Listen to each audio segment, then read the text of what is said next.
Footsteps echoed against polished marble, heavy and deliberate, swallowing the nervous murmurs of the boardroom elite. Damian Taylor didn't just enter a room, he altered its atmospheric pressure.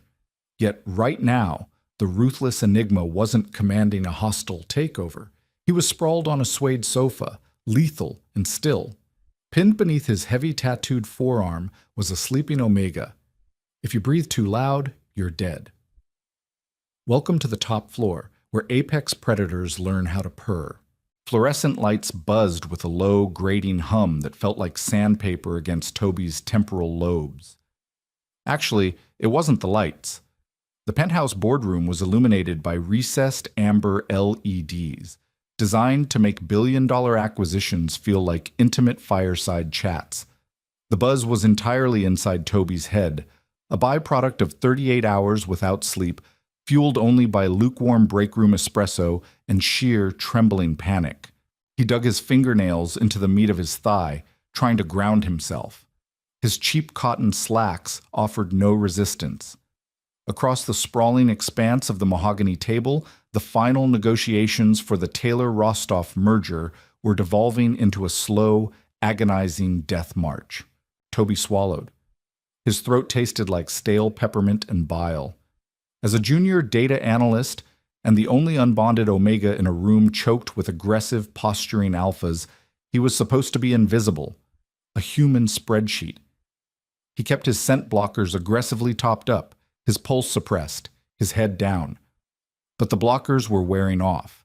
A faint, treacherous sweetness, like scorched sugar and warm milk, was beginning to leak through his pores, mixing with the overwhelming miasma of the room.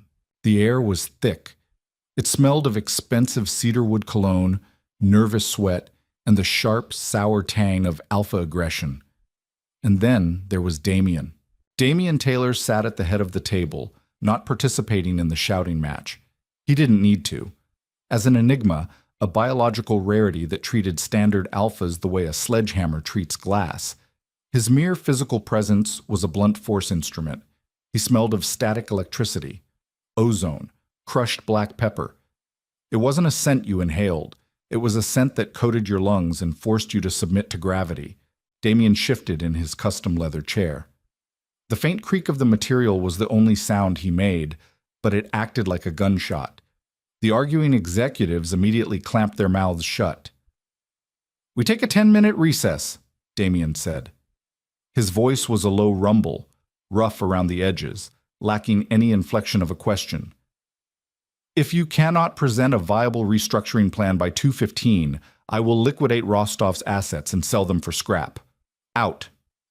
Chairs scraped against the marble floor in a frantic, undignified scramble. Grown men, executives with summer homes and offshore accounts, filed out of the glass-walled boardroom like chastised schoolchildren. Toby tried to stand, intending to retreat to the safety of his cubicle, but his knees felt like water. His vision swam, the edges of the room blurring into smears of brown and gold. He stumbled, catching his hip hard against the edge of a low-slung suede sofa positioned near the floor-to-ceiling windows. The pain was distant, muted. He just needed a minute. 60 seconds to let the blood return to his brain. Toby sank onto the plush cushions, resting his head back against the upholstery. He closed his eyes. The city hummed 30 stories below, muffled by 3 inches of reinforced glass. A heavy weight depressed the cushion next to him. Toby's exhausted brain failed to register the sudden spike in temperature or the overwhelming flood of ozone that choked out the lingering smells of the departed executives. He was already slipping under, dragged down by a crushing tide of fatigue. His neck went lax. Gravity did the rest. His head lolled to the side, sliding off the suede and colliding with something infinitely more solid. It was warm. It smelled violently, aggressively safe. Toby let out a soft, stuttering exhale, turning his face inward. His nose pressed into the weave of a ridiculously expensive wool suit jacket. He was vaguely aware of a rigid, muscular surface beneath the fabric, expanding and contracting with a slow, deliberate rhythm, a heartbeat. He was too tired to care. His brain shut off. Damian Taylor sat frozen on the sofa, a file folder gripped in his left hand. The knuckles were white. He stared down at the messy mop of ash-blonde hair currently pillowed against his sternum. He didn't move. He barely breathed. Damian's internal biology, a chaotic, violent mess of Enigma instincts, slammed into a sudden, screeching halt. The analyst, Fletcher, the kid who had been furiously typing numbers into a tablet for the last 2 days without a single complaint. He was asleep. On him, Damian's jaw tightened. He was not a tactile man. He hated casual touch. He loathed the cloying, desperate sense of Omegas who tried to leverage their biology to get close to his wealth. But this wasn't calculated. Toby was dead to the world, his mouth slightly parted, a tiny, embarrassing snore vibrating against Damian's collarbone. The scent blockers were definitely failing now. Beneath the chemical astringency of the pills, Damian caught the raw, unadulterated scent of the Omega. It didn't smell like the manufactured, perfumed perfection of the escorts he usually ignored. It smelled like exhaustion, like anxiety, like warm milk and something deeply, painfully vulnerable. Slowly, carefully, Damian lowered the file folder to the coffee table. He didn't push the boy away. Instead, a strange, suffocating possessiveness coiled in the pit of his stomach. He uncrossed his legs, bracing his boots flat on the floor to provide a more stable surface. He raised his right arm and let it drop heavily, draped protectively over Toby's slumping shoulders. Damian leaned his head back against the sofa, his eyes fixing on the glass doors of the boardroom. 10 minutes were almost up. The heavy oak doors clicked open. The executives filtered back in, their faces pale, clutching their updated portfolios. The tension in the room ratcheted back up, instantly suffocating. Leading the pack was Leon Cross. Leon was the primary representative for Rostov, an alpha whose ego vastly outweighed his competence. He smelled of sharp, synthetic citrus, a scent he deliberately pushed to dominate a room. It was a tactic that worked on mid-level managers. Against an Enigma, it was the equivalent of bringing a water gun to a drone strike. Leon marched toward the head of the table, his eyes fixed on his tablet. "Mr. Taylor, we've revised the overhead projections. If you look at Section 4, he looked up, realizing the Enigma wasn't in his chair. Leon's gaze swept the room, landing on the sofa near the windows. He blinked. The sight was entirely incongruous. Damian Taylor, a man known to fire people for making uninvited eye contact, was sitting casually on the suede furniture. And slumped entirely over him, face buried in his chest, was the junior data analyst. Damian's large, heavily tattooed hand, visible where his cuff had ridden up, rested flat against the boy's back, a heavy anchor keeping the Omega tethered to him. Leon's brow furrowed in confusion, which quickly morphed into a sneer of disgust. He assumed the Omega was pulling a desperate stunt, trying to curry favor in the middle of a high-stakes negotiation. It was pathetic. It was unprofessional. "Unbelievable," Leon muttered, stepping away from the table. He marched toward the sofa, his heavy wingtip shoes clapping loudly against the marble. "Hey, kid." Damian's eyes, previously half-lidded, snapped fully open. The dark brown irises seemed to catch the ambient amber light, flashing with a sudden feral intensity. Leon reached out, his hand extending toward Toby's shoulder, fully intending to grab the boy by the collar of his cheap shirt and haul him upright. "Get up, you idiot. You're drooling on the—" "Stop!" It wasn't a shout. It wasn't even raised. It was a guttural, vibrating sound that originated deep in Damian's chest.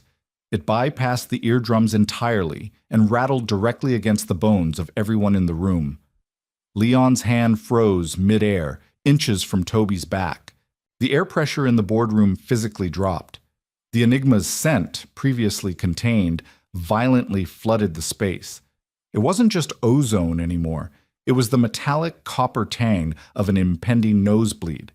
It was a localized atmospheric warning. Apex predator. Lethal force authorized. The surrounding executives stopped breathing. The faint rustling of papers ceased. The room fell into a terrifying vacuum-sealed silence. Damian didn't shift his body. He kept his left arm securely around the sleeping Omega, but his posture went utterly rigid. The muscles in his neck strained against the collar of his shirt. He looked at Leon, his expression entirely devoid of humanity. "Mr. Taylor, I was just—" Leon stammered, the citrus scent of his pheromones instantly souring into the putrid stench of raw fear. Damien's lips barely moved. The words scraped against the silence like rusted iron. "Wake the Omega sleeping on my chest, and you die." It wasn't a metaphor. It wasn't a corporate threat regarding stock options or career suicide. The complete, utter lack of emotion in Damien's voice made it a statement of absolute biological fact. If Leon touched the boy, Damien would kill him right there on the Persian rug. Leon swallowed heavily. His Adam's apple bobbed in his throat. He slowly, painstakingly retracted his hand, pulling it back to his chest as if pulling it from a fire. He took one step backward, then another. "I apologize," Leon whispered, his voice cracking. He didn't look away from Damien's eyes. Exposing his throat by turning away felt instinctively suicidal. I didn't realize." "Sit down, Cross," Damien commanded softly. "All of you, sit down." The 12 executives moved like ghosts. They slid silently back into their chairs at the massive mahogany table. No one dared to squeak a chair leg. No one dared to cough. On Damien's chest, completely oblivious to the fact that he had just inadvertently held a multi-billion-dollar merger hostage and almost triggered a murder, Toby snuffled. He adjusted his position, rubbing his cheek deeper into Damien's lapel, and let out a long, contented sigh. Damien's hand stroked once, unconsciously, down the ridge of Toby's spine. The Enigma shifted his gaze back to the terrified men at the table. "Section 4, Damien said softly. "Whisper." For the next 45 minutes, the Rostov merger was negotiated in hushed, terrified whispers. Damien barely looked at the financial projections. His entire focus was divided between the men across the room, watching them for sudden movements, and the steady rhythmic rise and fall of the ribs pressing against his own. His right arm was entirely numb. Pins and needles were shooting up past his elbow from the sheer dead weight of the Omega pinned against him, but Damien refused to adjust. If he moved, the kid might wake up. If he woke up, whatever this was, would end. Damien despised illogical behavior. He was a creature of absolute control. Yet here he was, agonizing over a cramped bicep because a junior analyst he had spoken to exactly 3 times in 2 years was using him as a mattress. It defied reason. Toby's scent was overwhelming now. The blockers had fully crashed. The smell of warm milk and burnt sugar wrapped around Damien, softening the harsh edges of his own ozone-heavy aura. It was intrusive. It was messy.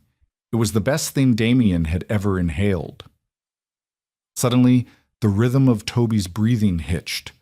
The Omega let out a sharp snort, his body jerking slightly. Damien's hand tightened instinctively on the boy's back.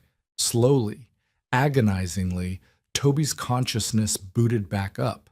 He felt stiff. His neck was aching, but the surface beneath him was incredibly warm. He blinked, his eyelashes scraping against something textured and expensive. Wool. Wait. Toby froze. His brain, sluggish and fogged by exhaustion, slowly pieced together the sensory data. He wasn't in his cubicle. He was on the sofa. But he wasn't lying flat. He was sitting up, slumped sideways, and the wall he was leaning against was breathing. Toby's eyes widened. He tilted his head slightly without moving his body and found himself staring at the sharp, tailored lapel of a Brioni suit. Worse, there was a dark, wet circle marring the flawless gray fabric right where his open mouth had been resting. Oh God. Oh my God. He had fallen asleep. He had fallen asleep on the CEO, the Enigma, a man who recently fired a senior VP for speaking out of turn in an elevator, and he had drooled on him. Panic, cold and sharp, flooded Toby's veins. His heart rate spiked, hammering against his ribs like a trapped bird. His scent immediately flared, acidic, burnt, terrified. He scrambled backward, practically throwing himself off the sofa. His foot caught on the edge of the coffee table, and he landed hard on his hands and knees on the marble floor. "I'm sorry," Toby gasped, not even looking up, his voice cracking violently in the dead silence of the room. He stared at the floor, his vision blurring with humiliating tears. "Mr. Taylor, I'm so sorry. I lost track. I was so tired.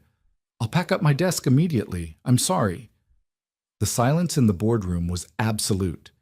The executives at the table were staring at him with a mix of pity and absolute horror, waiting for the executioner's axe to fall.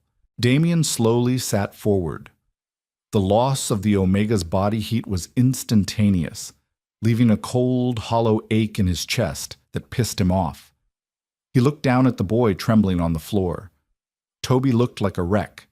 His ash-blonde hair was sticking up in every direction. His cheap white button-down was hopelessly wrinkled. There was a faint red crease on his cheek from where he'd pressed against the seam of Damien's jacket.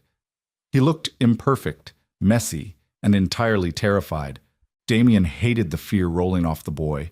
He hated that he was the cause of it. The Enigma stood up. The massive, towering frame of the man cast a long shadow over Toby. He stepped around the coffee table. Toby flinched, squeezing his eyes shut, bracing for the inevitable roar. Instead, a large hand, warm and calloused, gripped his bicep. The touch wasn't gentle, but it wasn't cruel. It was firm, grounding. Damien hauled Toby to his feet with effortless strength, keeping his grip on the boy's arm until he was sure Toby had his balance. "Breathe, Fletcher," Damien said. His voice was low, devoid of the lethal static it had held when speaking to Leon, but still rough and unpracticed at comfort. Toby gasped, looking up. He couldn't help it. He met Damien's eyes. There was no fury there, just a heavy, dark intensity that made Toby's stomach swoop. "I ruined your jacket," Toby whispered, his eyes darting to the damp spot on the lapel. Damien looked down at the drool stain. He, a germaphobe who had his office sterilized nightly, simply brushed a hand over the fabric. "It's wool. It will dry," Damien said flatly. He looked past Toby to the table of executives. "Meeting is adjourned. Rostov, you accept the terms as written, or I bury you. Cross, if you're in my building tomorrow, security will remove you violently. Leave." The executives didn't need to be told twice. They grabbed their briefcases and fled, desperate to escape the suffocating gravity of the Enigma. Within seconds, the massive boardroom was empty, save for the two of them. Toby stood frozen, his arms still held loosely by his boss. He felt completely untethered. Nothing made sense. He wasn't fired. He wasn't dead. Damien finally let go of Toby's arm, though his fingers lingered for a fraction of a second, committing the texture of the cheap cotton shirt to memory. He picked up his file from the table. "Oh, go home, Fletcher," Damien muttered, refusing to look at the Omega now. If he looked at him, he might do something highly illogical, like pull him back down onto the sofa. "Get some sleep in a bed." Toby blinked, his mind reeling. Are you sure? I can finish the analytics." "Go home," Damien repeated, his voice vibrating with a sudden tense restraint. He walked toward the door, stopping only when he reached the threshold. He didn't turn around. "And Fletcher?" Yes, Mr. Taylor?" Damien's broad shoulders rose and fell with a heavy breath. The faint smell of burnt sugar was still clinging to his jacket. "Change your scent blockers," Damien said softly. "They're giving you a headache." Before Toby could process the contradiction, how could the Enigma know about his headache? Why hadn't he been fired? What the hell just happened? Damien was gone, leaving the boardroom smelling violently, inextricably of ozone and protection. Sunlight dragged itself across the cracked linoleum of Toby's kitchen, offering absolutely no warmth. Toby sat at his tiny, wobbly laminate table, staring at a mug of instant coffee that had gone cold 20 minutes ago. His head throbbed. A dull, rhythmic pounding behind his eyes synced perfectly with the ticking of the cheap wall clock. He was awake, but he didn't feel functional. His body felt like it had been run over by a freight train, reversed over, and then left in a ditch. He had slept for 14 straight hours after stumbling into his apartment the previous afternoon, collapsing onto his unmade bed without even taking off his shoes. Now, reality was settling in. Toby rubbed his hands over his face, pressing his palms against his eyelids until bursts of color exploded in the darkness. He let out a pathetic, shaky breath. He had drooled on Damian Taylor, the CEO, a biological enigma. He looked down at the white button-down shirt crumpled on the chair beside him. He should have thrown it in the laundry basket. He should have burned it. Instead, he reached out, his fingers trembling slightly as they brushed the cheap cotton. Without thinking, he lifted the fabric to his nose. Beneath the stale odor of his own nervous sweat and the lingering smell of cheap espresso, there was something else. A faint, lingering trace of ozone, crushed black pepper, a sharp, electric tang that made the tiny hairs on Toby's arms stand at attention. His omega biology, previously suppressed and ignored for 24 years, let out a pathetic, needy whine deep in his chest. It remembered the weight of that heavy arm. It remembered the heat of the solid chest beneath the wool. Toby dropped the shirt like it was coated in acid. "Stop it!" he croaked to the empty room. "You're an idiot!" He shoved himself up from the table, ignoring the ache in his knees. He needed a shower. He needed to scrub the phantom static electricity off his skin. He needed to take a double dose of his new scent blockers, the expensive ones he'd bought at the corner pharmacy last night, dipping into his meager savings just to ensure he didn't leak sugar and milk all over the subway again. 40 minutes later, Toby was standing outside the towering glass and steel monolith of the Taylor conglomerate. The building scraped the gray morning sky, an imposing monument to corporate ruthlessness. Usually, Toby just kept his head down, swiped his badge, and blended in with the hundreds of other faceless employees funneling through the turnstiles. Today, his stomach was in knots. He fully expected his keycard to flash red. He expected a stone-faced security guard to escort him to HR to collect his severance package, neatly packed in a cardboard box. He stepped up to the turnstile. His hand shook as he tapped his lanyard against the scanner. Beep. Green light. Toby blinked. He pushed through the mechanical arms, waiting for alarms to blare. Nothing happened.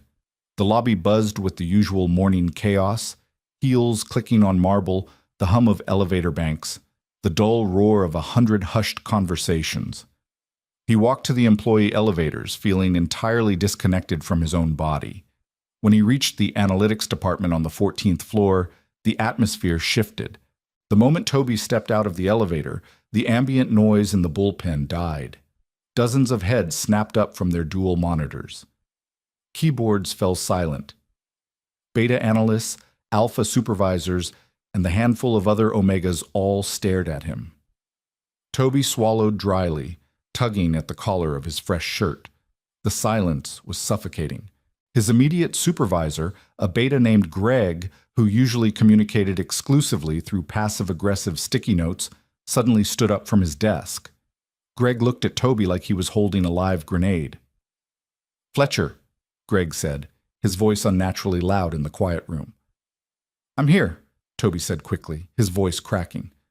"I know I'm late, Greg. I had a situation yesterday. I can stay until 9 tonight to make up the metrics." Greg held up a hand, taking a step back. No, that's fine. You're fine. Take your time settling in." Toby frowned. "I am?" "Yes." Greg's eyes darted nervously toward the ceiling, as if Damian Taylor were watching them through the drywall. "Just do whatever you need to do, Toby." Toby walked to his cubicle in a daze. He sat down in his mesh chair. His computer was already booted up. He logged in, expecting an inbox full of termination notices. Instead, there was nothing. Just his standard daily data sets regarding regional logistics. He spent the next 3 hours typing numbers. His shoulders hiked up to his ears, waiting for the axe to fall. Every time a phone rang, he jumped. Every time someone walked past his row, he stopped breathing. It was agonizing. He didn't understand the rules of this new game. Was he being punished with psychological torture? Was Damien waiting to fire him publicly? By noon, the high-grade scent blockers were giving him a massive migraine. The pills tasted chalky in the back of his throat, and they made his mouth feel like it was stuffed with cotton. But they worked. He smelled like absolutely nothing, a sterile chemical void. He closed his eyes, resting his elbows on his desk, and massaged his temples. Fletcher. Toby gasped, spinning his chair around so fast his knee slammed into his desk drawer. Standing in the narrow aisle was a man Toby had only ever seen in company-wide email footers. Arthur Pendleton, Damien Taylor's executive assistant. He was a tall, sharply dressed beta with silver hair and an expression that suggested he found the entire world mildly disappointing. "Mr. Pendleton," Toby squeaked, rubbing his bruised kneecap. "Mr. Taylor requires your presence on the top floor," Arthur said smoothly, checking a gold watch on his wrist. "Immediately." Toby's heart plummeted into his shoes. This was it. The public execution was scheduled for lunchtime. "Okay," Toby whispered. Should I bring a box? For my things?" Arthur looked at him, one silver eyebrow arching a fraction of an inch. "Just bring yourself, Mr. Fletcher. The elevator's waiting." The private elevator to the executive floor didn't have buttons. It required a retinal scan from Arthur to even operate. The ride-up was silent and painfully fast, making Toby's ears pop. With every floor they passed, the air seemed to grow heavier. The ventilation system pumped in cooled, filtered oxygen, but Toby could feel the distinct creeping weight of the Enigma's territory. It was a biological pressure drop. His pulse quickened, a frantic rabbit-like rhythm beating against his throat. The heavy chrome doors slid open with a soft chime. "Down the hall, last door on the right," Arthur instructed, not stepping out of the car. "Do not knock, just enter." Toby nodded numbly. He stepped out onto the thick plush carpet of the executive suite. The elevator doors shut behind him, sealing him in. The hallway was intimidatingly quiet. There were no ringing phones, no clacking keyboards. It felt less like a corporate office and more like the inside of a high-security vault. Toby walked slowly, his cheap shoes sinking into the carpet. He reached the heavy mahogany door at the end of the hall. "Do not knock, just enter." Toby gripped the brass handle. His palms were sweating, threatening to slip against the metal. He took a shallow breath, tasting the sterile, blocker-heavy air in his own mouth, and pushed the door open. Damien's office was massive. 2 walls were entirely glass, offering a dizzying panoramic view of the city skyline. The furniture was all dark wood, chrome, and black leather. It was stark, minimalist, and violently devoid of personal touches. No photos, no plants. Damien Taylor was standing by the window, his back to the door. He had discarded his suit jacket. He wore a crisp black dress shirt, the sleeves rolled up past his elbows, exposing thick, heavily muscled forearms wrapped in dark, intricate ink. His hands were shoved into his trouser pockets. He didn't turn around when Toby entered. "Shut the door." The low, vibrating rumble of Damien's voice made Toby's knees weaken. He quickly turned and pushed the heavy door until it clicked shut. He stood rigidly by the entrance, afraid to step onto the massive Persian rug occupying the center of the room. Damien finally turned. Toby's breath hitched. The Enigma looked awful. Damien's jaw was covered in dark stubble, a stark contrast to his usual immaculate grooming. There were deep, bruised shadows beneath his eyes, but it was his posture that was terrifying. He didn't look like a CEO reviewing profit margins. He looked like a caged predator tracking a bleeding animal. Damien's dark eyes locked onto Toby, scanning him from the messy blonde hair down to the scuffed shoes. The Enigma's nostrils flared slightly. A heavy, oppressive silence stretched between them. Damien's jaw ticked. His biology was screaming at him. He hadn't slept a wink since yesterday. Every time he closed his eyes, his Enigma instincts had violently demanded the return of the soft, sugar-scented weight that had anchored him to the sofa. It was a humiliating loss of control. He had paced his penthouse apartment until dawn, tearing apart his own logic, trying to understand why a random, clumsy junior analyst had derailed his central nervous system. He had summoned the boy today to prove a point to himself, to look at Fletcher under the harsh daylight, realize he was entirely unremarkable, and fire him. But as Toby stood there, trembling by the door, Damien felt the chaotic buzzing in his own skull immediately begin to quiet down. Damien closed his eyes for a fraction of a second, fighting a losing war against his own genetics. He inhaled deeply through his nose. Nothing. Damien's eyes snapped open, narrowing dangerously. The boy smelled of chalk, antiseptic, bleach. "What did you do?" Damien asked, his voice dropping an octave, slipping into that lethal, rattling register that had terrified the boardroom. Toby flinched, shrinking back against the solid wood of the door. I'm sorry?" Damien pulled his hands from his pockets, taking a slow, deliberate step forward. "Your scent. It's gone." Toby blinked, wildly confused. I bought better blockers last night, the expensive ones. You told me to change them. You said they were giving me a headache." Damien stopped dead. He had said that. In a moment of bizarre, misplaced concern for the Omega's comfort, he had told him to change the pills. He hadn't meant nuke your biological signature into oblivion. The sterile chemical void radiating from Toby was offensive to Damien's senses. It felt like walking into a hospital ward. Damien scrubbed a hand over his jaw, the sound of rough stubble loud in the quiet room.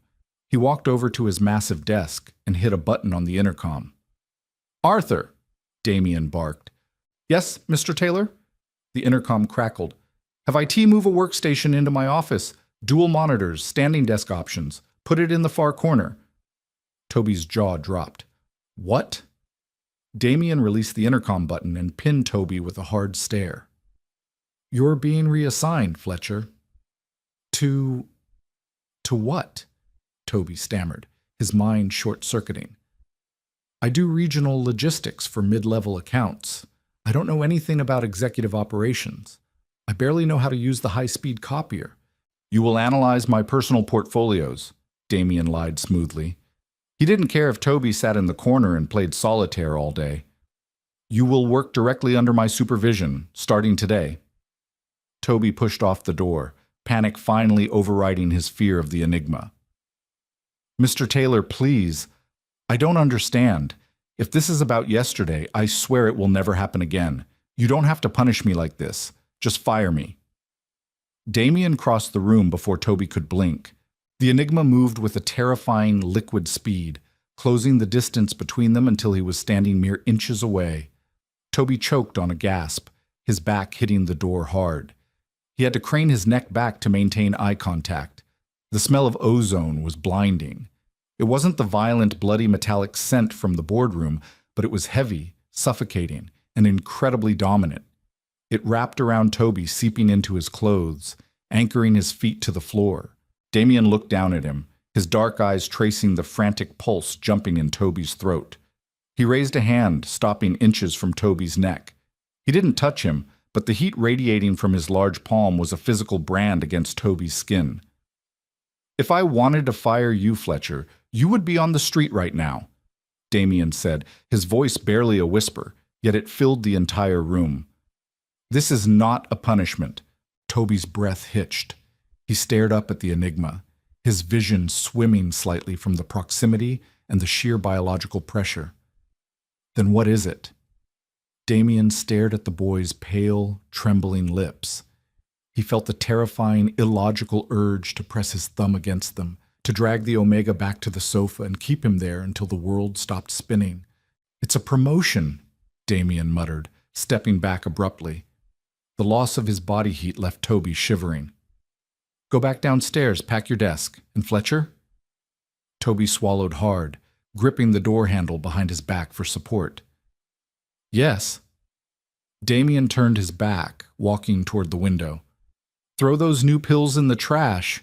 You smell like a pharmacy. It's distracting. Cardboard scraped against mahogany, an ugly grating sound that made Toby flinch. He placed his pathetic, half-empty box of belongings onto the gleaming surface of his new workstation. Arthur Pendleton had been ruthlessly efficient. Within an hour, a state-of-the-art standing desk, dual curved monitors, and an ergonomic mesh chair had been erected in the far corner of the Enigma's penthouse office. Toby felt like a canary in a coal mine, or rather, a canary in a very expensive soundproof glass cage with an apex predator sitting 20 feet away. He unpacked silently, a plastic pen cup, a violently orange stapler that felt completely offensive in the minimalist monochromatic room, his thermal coffee mug. He didn't have pictures of family or friends. There was just a small, slightly wilted succulent he had bought at a bodega to give his old cubicles some semblance of life. He placed it carefully next to his keyboard. Across the sprawling expanse of the room, Damien sat behind his massive desk, typing on his laptop. The Enigma hadn't said a single word since Toby had returned. He hadn't even looked up. The only sound in the office was the rapid, aggressive clicking of Damien's keyboard and the low, barely perceptible hum of the central air conditioning. Toby swallowed the lump in his throat. He reached into his pocket, his fingers brushing against the plastic blister pack of high-grade scent blockers. "Throw those new pills in the trash." The command echoed in his ears. It went against everything Toby had been taught since he presented as an Omega at 16. You hide. You suppress. You do not let alphas, especially not Enigmas, smell your biology, because biology in the corporate world is a liability. It makes you weak. It makes you prey. But defying Damien Taylor in his own territory felt like stepping off a skyscraper and hoping gravity forgot how to work. Toby pulled the foil pack from his pocket. He stared at the small, chalky white pills. His hand shook. Slowly, he leaned over and dropped the package into the mesh wastebasket beside his desk. It landed with a hollow, pathetic plastic rattle. He sat down in his new chair. He stared at the blank monitors. He had no idea what he was supposed to be doing. He wasn't given any files, any logins, any directives. He was just here, existing in the Enigma's peripheral vision. 72 hours passed like this. The routine was a masterclass in psychological torture. Toby would arrive at 8 in the morning, scan his badge, and ride the private elevator up. He would sit at his desk. Sometimes Arthur would email him massive encrypted data dumps of Damien's personal investment portfolios. Thousands of rows of raw numbers that Toby would desperately organize into pivot tables just to look busy. Damien would read reports, take hushed, intense phone calls that could sink mid-sized countries' economies, and ignore him. But the silence wasn't the problem. The problem was the withdrawal. Stopping high-grade suppressants cold turkey was a violent biological shock. By Wednesday afternoon, Toby felt like his blood had been replaced with battery acid. A fine sheen of sweat constantly coated his palms. His core temperature fluctuated wildly, leaving him shivering in his cheap sweater one minute and suffocating the next. A dull, rhythmic ache settled deep in his joints, a phantom growing pain echoing in his marrow. And then there was the scent. Without the chemical barricade, Toby's natural pheromones began to leak into the sterile, temperature-controlled air of the office. It didn't happen all at once. It started as a faint, ghostly wisp, a trace of burnt sugar catching in the ventilation draft, a drop of warm milk mingling with the harsh metallic tang of the ink from the printer. From his desk across the room, Damien was losing his goddamn mind. He looked at the quarterly projections on his screen, but the numbers were just meaningless black shapes. Every breath he took was an involuntary data collection on the omega in the corner. Damien hated it. He prided himself on absolute localized omniscience. He controlled his environment. But this creeping, insidious sweetness was slipping under his defenses, bypassing his logical brain and hooking directly into his brainstem. He could hear everything. The Enigma hearing, usually tuned out to survive the city, had zeroed in entirely on Toby. Damien heard the erratic, rapid flutter of the boy's heartbeat. He heard the friction of Toby's cheap cotton slacks shifting against the mesh chair. He heard the tiny, suppressed whimpers the boy made when a fresh wave of withdrawal nausea hit him. Damien's jaw ached from how hard he was clenching his teeth. He wanted to cross the room. He wanted to drag the boy out of that chair, press him down onto the leather sofa, and wrap his hand around the back of his neck until the frantic heartbeat slowed down and matched his own. The urge was so primal, so entirely uncorporate, that it made Damien physically sick with restraint. He shifted his gaze, his dark eyes sliding past his monitor to the corner of the room. Toby looked terrible. His ash-blonde hair was damp with sweat, sticking to his forehead. He had his elbows planted on the desk, his hands buried in his hair, staring blankly at a spreadsheet. The cheap sweater he wore looked 3 sizes too big, swallowing his trembling frame. The scent of burnt sugar spiked, suddenly laced with the sharp acidic tang of physical distress. Damien's fingers stopped typing. He closed his laptop. The soft click sounded like a detonator in the quiet room. Toby jumped, dropping his hands to his lap, sitting up perfectly straight. His eyes were wide, dilated, and feverish. "I'm sorry," Toby rasped, his voice sounding like torn velvet. "I'm working. I'm almost done with the offshore analytics." Damien didn't reply. He just stared, the heavy ozone-thick air of the room pressing down on them both. He was a man who calculated risk for a living, and right now, the risk of letting this boy sit there and suffer was rapidly outweighing the risk of breaking his own cardinal rule of distance. Thursday morning broke with a gray, oppressive overcast that perfectly matched the nausea churning in Toby's stomach. He barely made it through the turnstiles. The security guard in the lobby had given him a strange, lingering look, his nostrils flaring slightly. Toby had practically sprinted to the private elevator, his head spinning. He was completely exposed. The chemical void of the blockers was entirely gone, replaced by a suffocating, heavy cloud of his own biology. He smelled of pure, distressed omega. The burnt sugar was overpowering, sticky, and sweet, carrying the frantic edge of a prey animal that knew it was trapped in the open. When he reached the Penthouse office, he didn't even say good morning.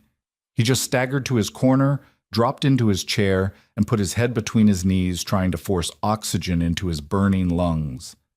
He heard Damien enter 20 minutes later. The Enigma didn't open the door. He simply appeared, his heavy, deliberate footsteps silencing the room.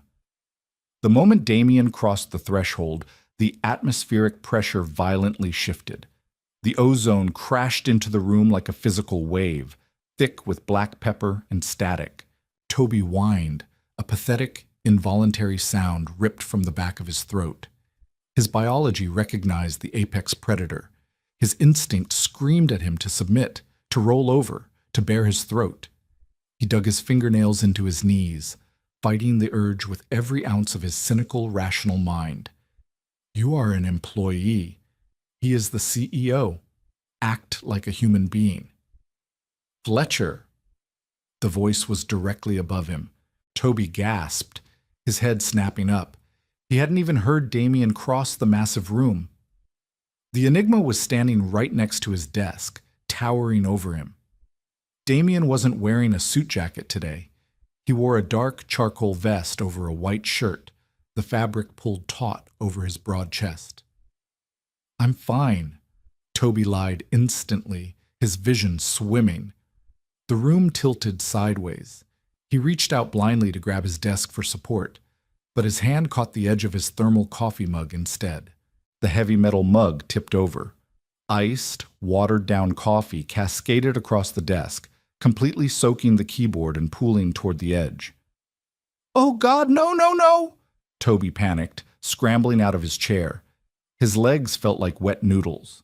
He grabbed a handful of cheap paper napkins from his drawer and frantically began dabbing at the expensive electronics. "I'm so sorry. I'll pay for it. I'll get Ida up here. I'm sorry."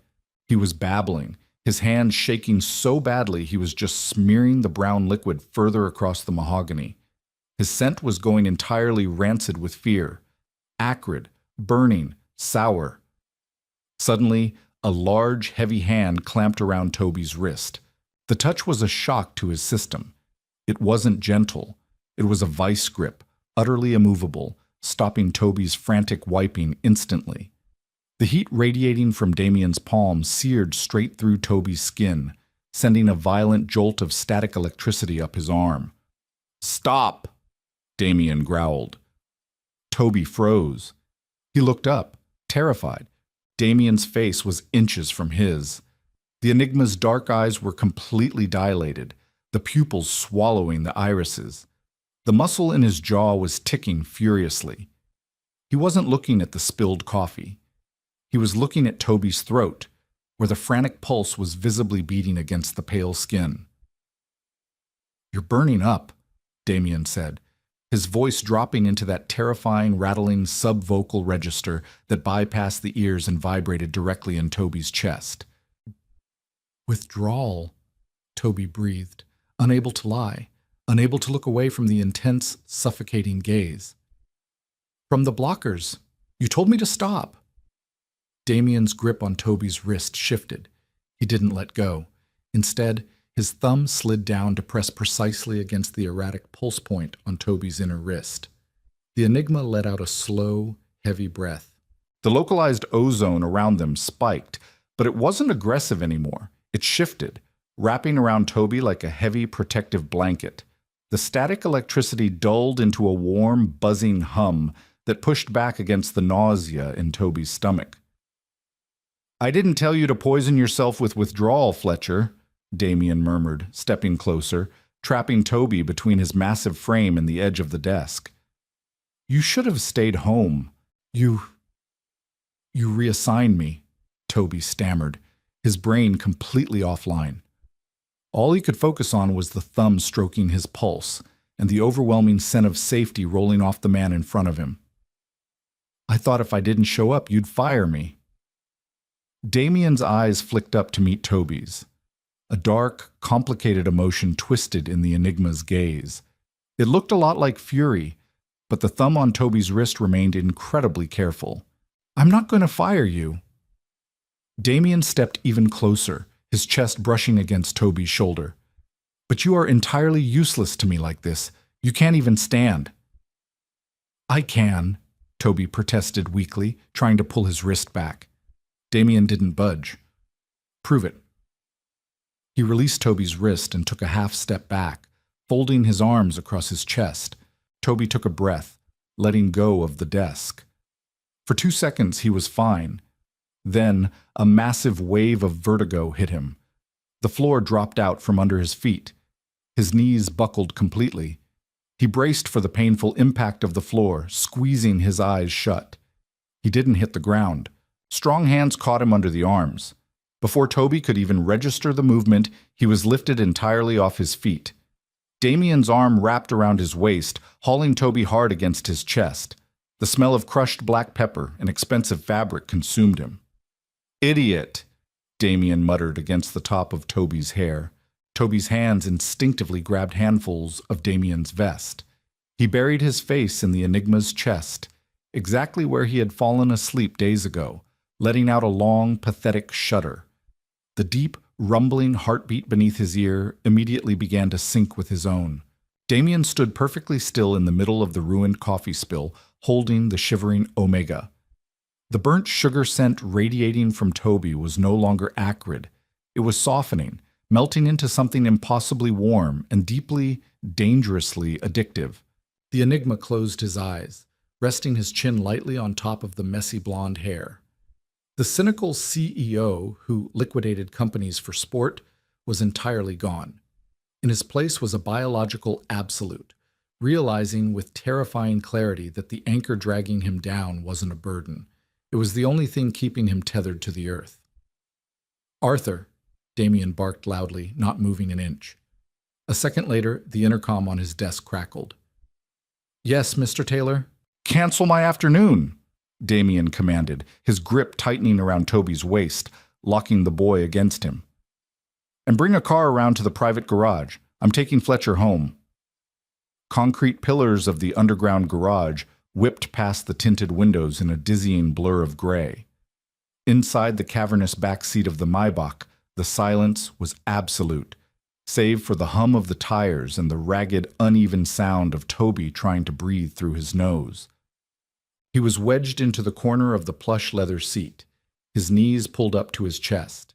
His cheap sweater was damp with sweat, clinging uncomfortably to his shoulder blades. The withdrawal had peaked, shifting from sharp nausea to a heavy, delirious ache that settled deep in his bones. His skin felt too tight. His brain felt like it was wrapped in wet wool, and the scent of ozone was everywhere. Damien sat exactly 2 feet away. He hadn't touched Toby since they got into the car, but his presence was a physical weight in the confined space. The Enigma was completely still, his forearms resting on his thighs, his dark eyes locked onto the privacy partition separating them from the driver. He looked furious, not at Toby, but at the situation, at his own inability to fix a biological short circuit with a wire transfer or a hostile takeover. Toby swallowed thickly, tasting copper and chalk. He let his head roll against the cool glass of the window, stealing a sideways glance at the man. Damien's jaw was clamped so tight the muscle fluttered visibly beneath his skin. The heavy silver watch on his wrist caught the dim light passing through the garage exit. He looked entirely out of place next to Toby's rumpled, sweaty misery. "I live in Queens," Toby rasped, his voice barely a croak. It was a pathetic attempt to break the suffocating tension. "This car, it's going to get keyed." Damien didn't look at him. Let them try. The words were flat, devoid of humor. A localized spike in the ozone scent hit the air, thick with crushed pepper. It was a warning label printed in pheromones. Mine, protected. Lethal force authorized. Toby squeezed his eyes shut, a pathetic whine vibrating in his throat. His omega biology, raw and unshielded, devoured the protective scent like a starving animal. It felt humiliating. He was an independent adult. He paid his own rent. He filed his own taxes. He ate instant ramen so he could afford his student loans. He did not need a billionaire Enigma acting like a guard dog because he forgot how to metabolize standard pharmacy pills. But as the Maybach merged onto the expressway, hitting a pothole that sent a jolt up Toby's spine, a fresh wave of vertigo hit him. He gasped, his hands flying out blindly to grab the door handle. He missed. Instead, his fingers tangled in the expensive wool of Damien's trousers. Toby froze, panic slicing through the brain fog. He tried to yank his hand back, but Damien moved faster. The Enigma's large, calloused hand clamped over Toby's trembling knuckles, pinning his hand flat against Damien's thigh. The heat of the contact was instantaneous. It shot up Toby's arm, bypassing his nervous system entirely and settling right in the center of his chest. "Leave it," Damien ordered softly. He finally turned his head, his dark eyes locking onto Toby's pale, sweat-sheened face. "Stop fighting it, Fletcher. You're making yourself worse." Toby's lower lip trembled. He hated the tears of sheer physical relief that pricked the corners of his eyes. He hated that his body instantly began to relax the moment Damien's heavy thumbs started tracing slow, methodical circles over his knuckles. The frantic, rabbit-fast rhythm of his heart finally began to decelerate, syncing with the calm, terrifyingly steady pulse of the Enigma beside him. They rode the rest of the way like that, silent, tethered. When the Maybach finally pulled up to the curb of Toby's apartment building, the contrast was violently jarring. It was a 4-story brick walk-up with a rusted fire escape and a front door covered in peeling green paint. A garbage truck rumbled past, leaving a cloud of exhaust in its wake. Damien's driver immediately got out to open the door, but Damien waved him off with a sharp flick of his wrist. "Stay with the car," Damien commanded, pushing his own door open. The humid afternoon air flooded the pristine cabin, carrying the smell of hot asphalt and rotting bodega fruit. Damien ignored it. He stepped out onto the cracked sidewalk, his polished leather shoes crunching against a piece of broken glass. He turned, reaching into the back seat. Toby tried to slide out on his own, but his legs were still entirely untrustworthy. His foot caught on the heavy doorframe. Damien caught him before he hit the concrete. His arm wrapped securely around Toby's waist, taking on 80% of his body weight. The Enigma didn't complain. He just pulled the Omega flush against his side, his grip ironclad. "Keys," Damien demanded, his voice low, his eyes scanning the empty graffiti-stained street with the intensity of a sniper. Toby fumbled with his pocket, his fingers clumsy, and produced a tarnished brass key. Damien snatched it, leaving no room for argument. The hallway of the building smelled of stale cooking oil, damp carpet, and age. The fluorescent light overhead flickered with a depressing insect-like buzz. There was no elevator. "Third floor," Toby mumbled into Damien's shoulder, his face burning with a mixture of fever and deep, agonizing shame. He wanted to evaporate. He was dragging the CEO of the Taylor conglomerate up a staircase that smelled like cat urine. Damien didn't say a single word about the smell, the peeling wallpaper, or the dubious structural integrity of the stairs. His focus was singular, terrifyingly narrow. He practically carried Toby up the 2 flights of stairs, his breathing never once elevating. When they reached apartment 3B, Damien unlocked the deadbolt and pushed the door open. Dust motes danced in the single beam of sunlight cutting through the blinds of the tiny studio apartment. It was cramped. A rusted kitchenette occupied one wall, a lumpy sofa sat in the middle, and a mattress on a cheap metal frame was pushed into the far corner. Clothes were draped over the back of a chair. A stack of unpaid bills sat on a tiny laminate table next to a half-dead fern. Damien kicked the door shut behind them. The heavy thud of the deadbolt sliding into place sounded final. The Enigma stopped in the middle of the worn linoleum floor, still supporting Toby's weight. For the first time, Damien actually looked around. He took in the cheap furniture, the cramped space, the sheer, undeniable poverty of it. Toby felt the silence stretching. It felt like a physical blow. The shame finally overrode the withdrawal nausea. He pushed hard against Damien's chest, scrambling backward until his back hit the edge of the kitchen counter. "You can go!" Toby gasped, crossing his arms tightly over his stomach, curling inward. He refused to look at Damien, staring instead at the scuff marks on his own shoes. "I'm fine now. I have a bed. Thank you for the ride. You don't need to see this." Damien just stood there.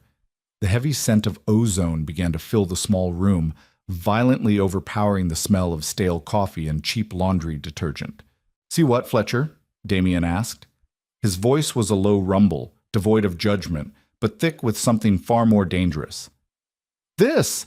Toby gestured weakly to the apartment. "My life. It's pathetic. I'm a junior analyst who can't even afford real suppressants. You. He let out a shaky, self-deprecating laugh that sounded like a sob. "You own a building with your name on it. You fire people for having the wrong color tie, and I drooled on you." Toby squeezed his eyes shut, his knees shaking so badly he had to grip the edge of the counter to stay upright. "Just leave, please. I can't do this. I can't have you smelling me like this." The silence returned, heavier this time. Then the sound of a heavy sigh, the rustle of expensive fabric. Toby opened his eyes. Damien was standing by the tiny laminate table. He calmly reached up and unbuttoned his dark charcoal vest. He slid it off his shoulders and draped it over the back of the single wobbly kitchen chair. Then he reached down and unlaced his polished leather shoes, kicking them off near the door. He was systematically shedding the armor of the CEO. "What are you doing?" Toby whispered, his heart hammering against his ribs. Damien rolled up the sleeves of his white dress shirt, exposing the dark ink of his tattoos to the afternoon light. He walked slowly across the linoleum, closing the distance between them until he was standing right in front of Toby. The Enigma didn't reach for Toby's waist this time. He reached for his face. Large, warm palms cupped Toby's jaw. The calluses scraped gently against Toby's cheekbones. Damien tilted the Omega's head up, forcing eye contact. The dark brown irises were entirely stripped of their usual corporate hostility. They were raw, exhausted, and incredibly focused. "You think I care about the square footage of your apartment?" Damien murmured, his thumbs brushing lightly over the erratic pulse jumping at Toby's temples. "You think I give a damn about your furniture?" You like control," Toby stammered, his breath ghosting over Damien's wrists. The scent of burnt sugar and warm milk was pouring out of him now, not in distress, but in a heavy, desperate wave of longing. "I do," Damien agreed softly. His thumbs stopped moving, pressing firmly against Toby's skin to ground him. "I like absolute control. I demand it. And for the last 4 days, I haven't had a single drop of it." Damien leaned in closer, his voice dropping into that rattling, bone-deep sub-vocal register. "Every time I close my eyes, I smell burnt sugar. I hear your heartbeat from across a 70-foot room. I had to threaten to fire my own executives just so they wouldn't wake you up on my couch. Do you understand what that means, Fletcher?" Toby swallowed, his eyes wide. "I'm a liability. You're my anchor," Damien corrected fiercely. The words were a quiet, violent admission, a biological surrender from a man who had never surrendered in his life. He didn't give Toby a chance to argue. Damien shifted his hands, sliding one behind Toby's neck, the other hooking under his knees. With effortless grace, he lifted the Omega off the floor. Toby gasped, his hands flying up to grip Damien's shoulders. "Damien." "Quiet," Damien muttered. He carried Toby across the room to the mattress in the corner. He didn't drop him. He lowered Toby down onto the tangled sheets, following him down until the springs groaned in protest under their combined weight. Toby lay flat on his back, staring up at the ceiling, his mind completely blank. Damien shifted, stretching his massive frame out on the cheap mattress. He didn't care that his crisp white shirt was wrinkling against the polyester blanket. He didn't care that his feet hung off the edge of the frame. He just reached out, wrapping a heavy tattooed arm securely over Toby's waist, dragging the Omega backward until Toby's spine was pressed flush against Damien's solid chest. It was an exact reversal of the boardroom sofa, but this time it was deliberate. "Sleep, Toby," Damien ordered, pressing his face into the nape of Toby's neck. He took a long, deep breath, inhaling the unadulterated, overwhelming scent of the Omega. The ozone in the room finally stopped crackling with aggression, settling into a heavy, suffocating blanket of pure protection.